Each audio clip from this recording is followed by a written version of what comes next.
if you feel like you're past your prime, maybe you're age 30 to 55 years old, and you're a male or female, doesn't matter, but you feel like the best days are behind you, and you're not physically fit anymore, and you're starting to feel all these aches and pains in your body, and you're looking back on the old days, and you're like, oh yeah, the good old days.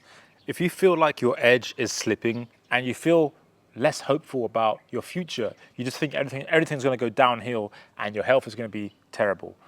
Maybe you don't think it's going to be terrible, but you're not optimistic about, feeling strong and healthy into your later years.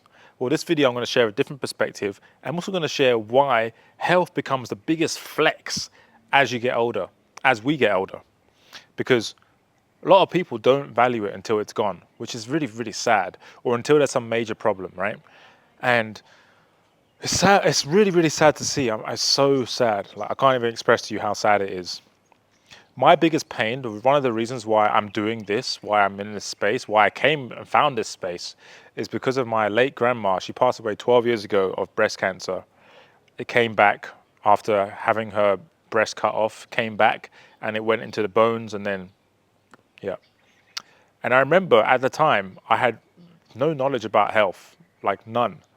And during that time, I remember walking into the doctor's office with her, and the doctor just saying, yep. Well, he didn't tell her. This was, he told my mum and our auntie. All three of us were in the room with the doctor. And he was like, yeah, she's got about 6 months. And he just said that without any emotion. And I remember this. I haven't really recalled this moment before recently because it's quite painful. Whenever we experience pain, we always push it away, right? We don't bring it to the surface. But yeah, I just remember that guy, and I don't know his name. I don't care about what his name is, but he just had no emotion. I mean, how can you tell a family that their grandma, their mum, has got 6 months left to live, and you just don't feel anything? Like, how much of a sociopath do you have to be? And I can't imagine that's happening every day around the world. Doctors are telling people that shit every day. And it's like, first of all, you're putting your life expectancy on someone. Anyway, there's so many things wrong with that. But my point in sharing this is I was buying my grandma microwave pizzas and giving her like a meal replacement shake because she wasn't eating much because obviously she had cancer.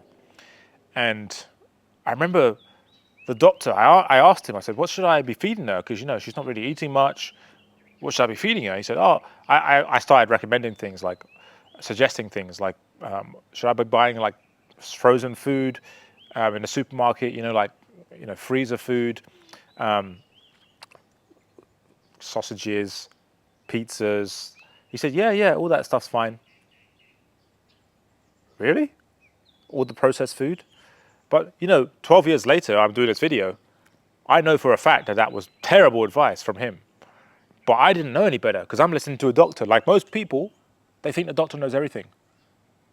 Do you know, doctors and professionals in the health space, I forgot the name of it, but it's the third leading cause of death in America is doctors' negligence.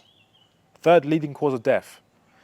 I would implore you not to put too much trust in your doctor. I'm not a doctor, but I mean, the statistic. I can't speak English today. What's going on?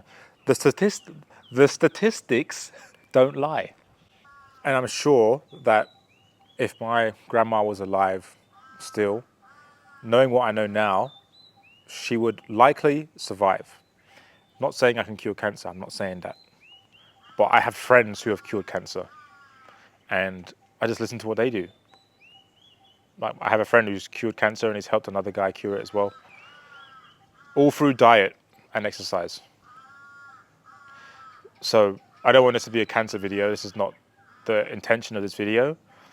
The intention of this video is to talk about health becoming more important as you get older.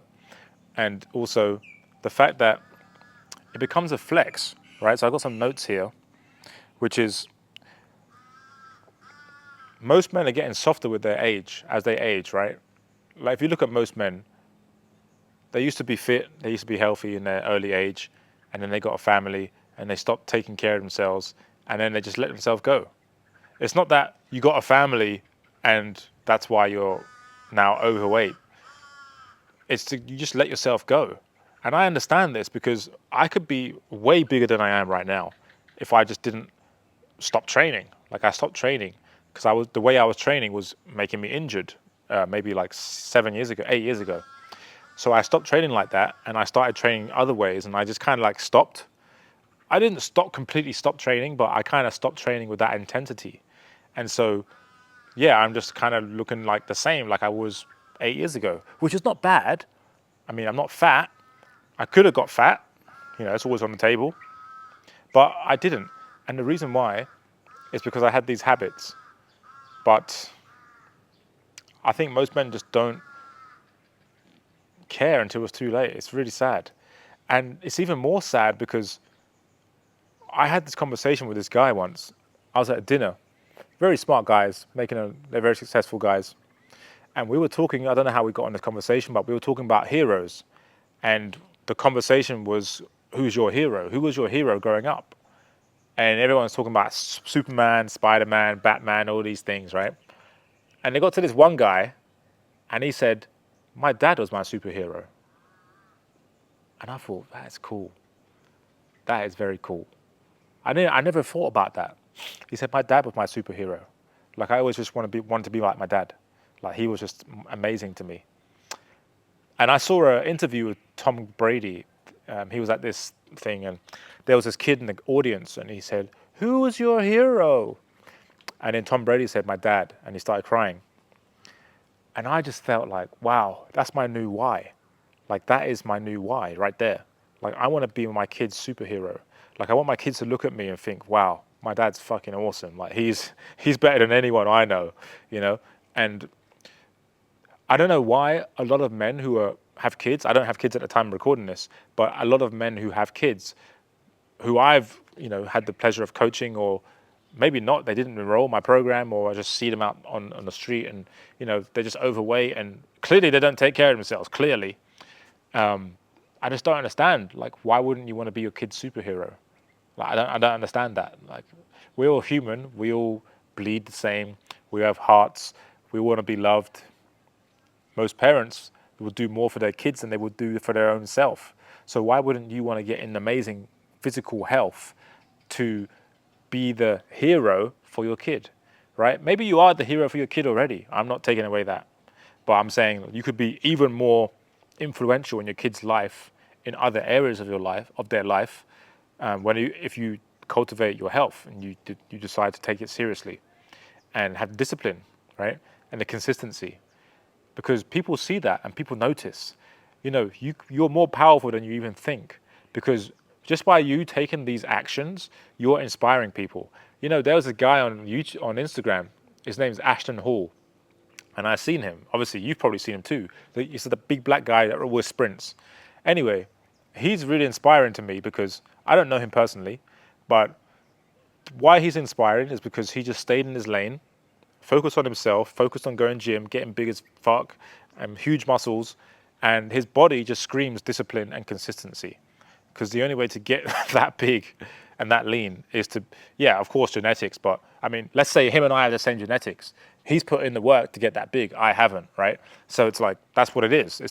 I respect that because I know how much work that is to put, how many years, that's decades of fitness. Like, he says he's natural. He probably is, because if I were to put in 10 years of 6 days, 7 days a week, solid, hardcore gym workouts, focus on progressive overload, I'd be bloody massive as well.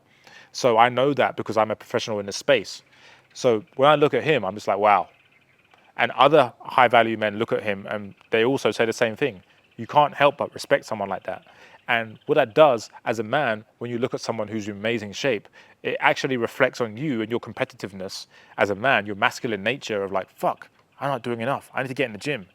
And that's what inspires you. So you can inspire people just by doing the actions you know you need to be doing. And this is what I'm sharing with you, is me sitting here with my shirt off, it might offend you. I haven't spoke about it yet, but that might piss you off. And if it does, that's not my problem. That's your problem. Like, I'm sitting here demonstrating some value, by my physical body, right? And if that offends you, then that's not my problem. Anyway, moving on. Just being an example. That's the best way to lead. Being an example. There was a guy once in Japan, I was talking to him, and he was telling me about how his son is not following he's not doing this internet marketing program because he can make so much money with this program, but he's not doing it. And he was complaining to me about it, about his son not doing it. And I said, well, are you doing it? Like, are you doing anything online? He said, no, but I want my son to do it. I said, well, there you go then. You ain't doing it, so why is your son going to listen? Because you ain't doing it. You're telling him all this stuff, but kids listen more to what you're doing rather than what you're saying. So if you ain't doing it, your kid ain't listening. And so that's what I was talking about to him. And he realized, wow, yeah, you're right. Like, I'm not the example. So therefore, why was he going to listen to me? Because I'm not doing it. So if you really want to lead people in the way you want to lead them, the best way is to just lead by example. And that's one of the things that I decided to start doing when I was younger, is just leading by example. And I kind of lost my way a little bit in the last few years, but getting back to it, of like, okay, I just got to focus on me. Because the more I focus on me, the better my life will be, and the better me I have to give to everyone else. So focusing on me, even though that might seem selfish in the short term, in the long term, it's going to benefit everyone around me. And this is how life goes. Like my brother, he focused on himself and he focused on learning Spanish. So now he's able to help people speak Spanish because he focused on himself. Similarly with his piano, he focused on piano and now he's able to help people play piano. He's able to get paid for playing piano. He's a master at piano now because he spent almost 10 years playing it. So to wrap up this video, I actually have a message here for you. I want to read it out for you. You don't need to be jacked, right? You just need to feel solid in yourself. That's actually so important because a lot of people think they need to get the biggest muscles, but look at me, I'm not the biggest guy around. You just need to feel strong within yourself and feel good about your body, right? Like the progress you're making, and just feel strong. Like, I feel strong today. I worked out, my legs feel a bit stronger. I feel a bit stronger about my upper body. I feel good, right? That's it. If you can accomplish that every day, 3 days a week minimum, you're good. Another thing is money matters, but once you've hit a certain amount, after that, health becomes a flex. Like health becomes something that people are like, wow, interesting. Yeah, that's cool. Because as you get older, health becomes more important. And so in a room full of people that have millions of dollars, who's the one that stands out? It's the person that's the fittest, right? And so now you have more status in the room full of people who have the equal amount of status with the money, but they're all fat or they're all out of shape. And if you're the leanest one there, the most muscular one, and you also have the same amount of money, now you have more status. And for men, we operate on status, right? Because women respond to that. Women respond to power. And so that's why men want status, because we want more power, because we want the best woman. That's just biology. So, yeah. That's pretty much it. That's all I got for this video. A real chill one. Hopefully you got some value. I do this video because I really want to be the same person I am online. Sorry, the same person I am offline is the same person I am online. And sometimes, if you're talking to the people that want to go viral and stuff like that, I mean, yeah, that'd be nice, but I know I'm probably not going to go viral unless I do something crazy. But I'd rather be with people that get me and hang out with real people.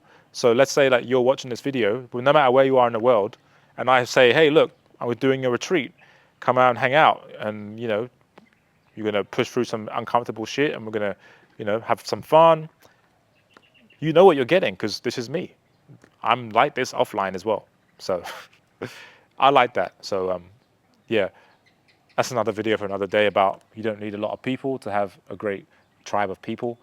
But, yeah, hope you found value out of this. Links in the description if you want to work with me. And I will talk to you in the next one. All right, see you.